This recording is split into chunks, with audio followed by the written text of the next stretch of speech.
নমস্কার। ঠিক 2 বছর ভয়েস আর্টের পথ চলা। 2 বছর আগে এই ছোট্ট ছোট্ট বন্ধুদের নিয়েই আমি শুরু করেছিলাম ভয়েস আর্ট। আর সেখান থেকেই আমরা ছোট ছোট অনেক পথ পেরিয়ে আজকে আপনাদের সামনে এসেছি। রবীন্দ্রনাথের সাহিত্যে মা এক অদ্ভুত অনুভূতি। আমরা জানি যে ছোটবেলায় ঠাকুরবাড়ির নিয়মের অনুসারে মায়ের সান্নিধ্য খুব বেশি পাননি রবীন্দ্রনাথ। তাই পরবর্তীকালে যখন তিনি শিশু কাব্যগ্রন্থ লেখেন তখন বারবার সেই আকুলতা যেন তার কবিতায় দেখা যায়। তাই সেরকমই কিছু কবিতা নিয়ে আমাদের এই ছোট্ট বন্ধুদের আজকে পরিবেশনায় শৈশবে রবি।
শিল্পী বলে সেই পেল শ্রেষ্ঠ শিল্পীদের সম্মান। কেমন করে সেই প্রশ্ন আমাকে করো না। মানুষ হলো না বলে দিয়েছিল তার দিদির আক্ষেপের বিষয় অনেক দিন অনেক বিদ্রুপ যাকে করেছে হতো সেই একদিন চমক লাগিয়ে পড়ল দিগ্বিজয়। কেউ তাকে বলল বিশ্বকবি, কেউ বা কবি।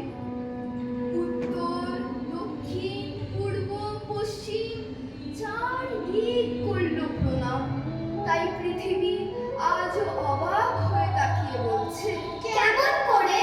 সে প্রশ্ন আমাকে করো না। এই প্রশ্নের জবাব তোমাদের মতো আমিও খুঁজি। 1861 সালের 7ই মে 25শে বৈশাখ জোড়াসাঁকো ঠাকুরবাড়িতে দেবেন্দ্রনাথ ঠাকুর ও সারদা সুন্দরী দেবীর 14তম সন্তান রূপে জন্ম নিলেন আমাদের সকলের প্রিয় রবি ঠাকুর। সেই জোড়াসাঁকো ঠাকুরবাড়ির কঠোর নিয়মের ঘেরাটোপেই কাটে তার শৈশব। একান্নবর্তী পরিবারের ব্যস্ত মা তাই অধিকাংশ সময় কাটত বাড়ির ভৃত্যদের সঙ্গে। শুধুমাত্র অসুখ হলে মাকে একটু বেশিক্ষণ কাছে পাওয়া যেত। বাড়িতে আসতেন অনেক গৃহশিক্ষক, কেউ শেখাতেন বিজ্ঞান, কেউ ইংরেজি, কেউ সংস্কৃত বা অন্য কিছু।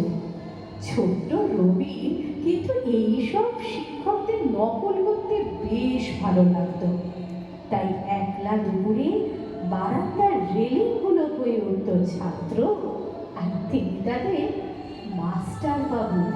আমি আজ কানাই মাস্টার, বড় মোর বেড়াচ্ছানাটি।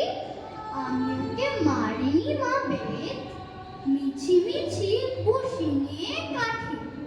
রোজ রোজ দেরি করে আসে, পড়াতে দেয় না ও তো মন। ডান পা তুলে তুলে হায়, যত আমি বলি শুন শুন, দিন রাত খেলা খেলা খেলা, লেখাপড়ায় ভারী হেলা। আমি বলি চ ছ জ ঝ ইয়, ও কেবল বলে নিয়ম নিয়ম। আমিও প্রথম ভাগের পাতা খুলে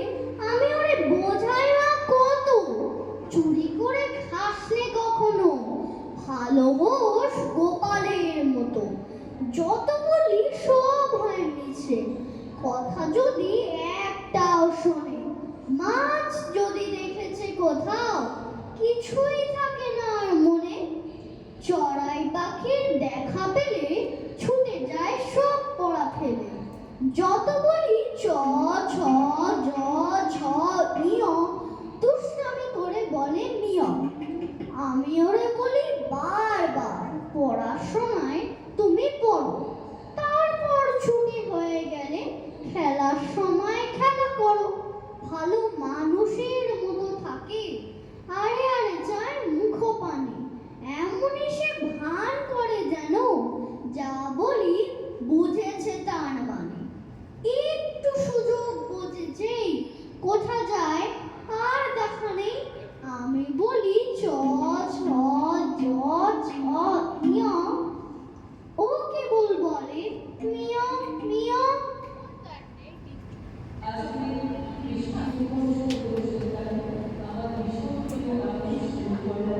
হ্যালো। প্রথাগত শিক্ষা কোনোদিনই আকৃষ্ট করেনি রবিকে। এই পড়ার ছুটি করতে করতে মাঝে মাঝে রবিকে কিন্তু পেট ব্যথার মতো কোনো অছিলার সাহায্য করতে হতো। জীবন স্মৃতিতে কবি লিখছেন যে তখনকার মায়েরা একদিন পড়া কামাইকে খুব বেশি ক্ষতি বলে মনে করতেন না।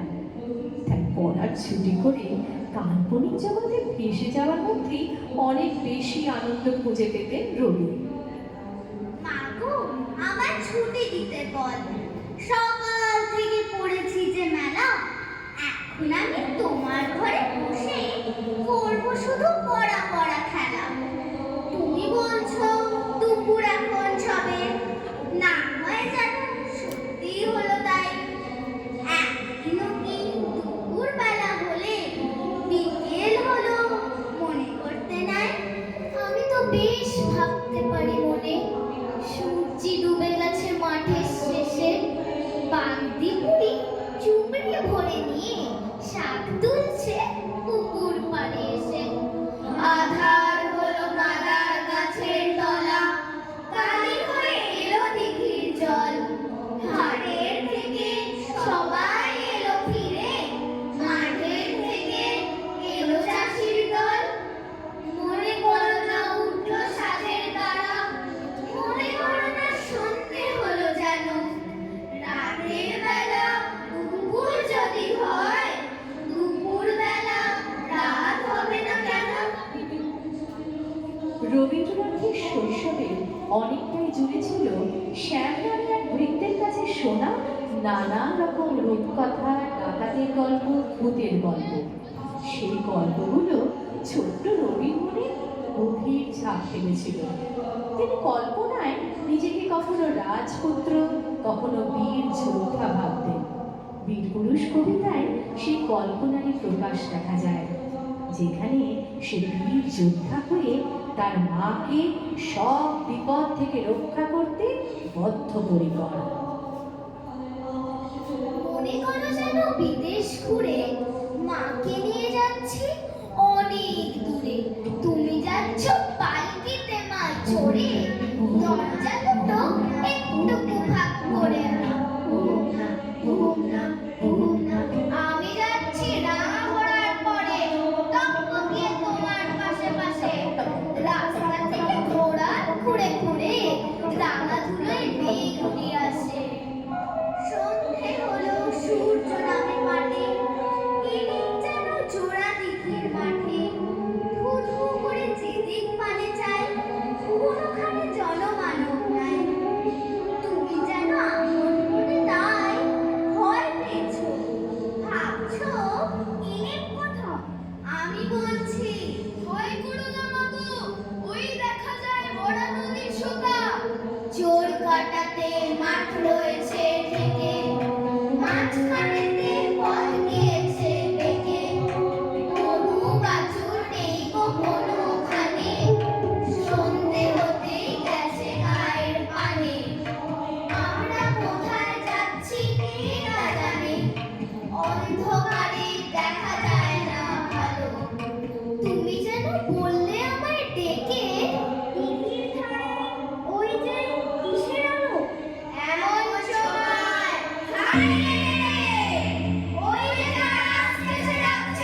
রবির শৈশবের কথা তো শোনা হলো, কিন্তু আজকে আমাদের অনুষ্ঠানে আমরা রবি ঠাকুরের সঙ্গে স্মরণ করছি সামনের কবি, বিদ্রোহের কবি কাজী নজরুল ইসলামকেও। তরুণ প্রজন্মের জাগরণের আহ্বান, এগিয়ে চলার মন্ত্র দিয়ে সেই নজরুলের চিরাচরিত চল চল চল দিয়ে আমাদের এই ছোট্ট বন্ধুরা তাদের অনুষ্ঠান শেষ করবে।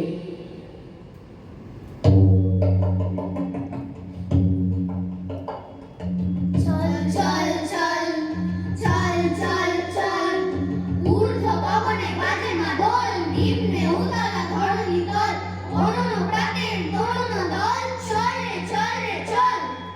চল চল চল চল চল চল উষার দুয়ারে ভাঙিয়া ঘাট, আমরা আনিব রাঙাত হাত, আমরা টুটাবো দেবীর রাত, বাধার নিন্দা চল। চল চল চল চল চল চল নবনবীনের গাহিয়া গান, সজীব করিব মহাশ্মশান, আমরা টানিব নূতন প্রাণ, বাহুতে নবীন বল।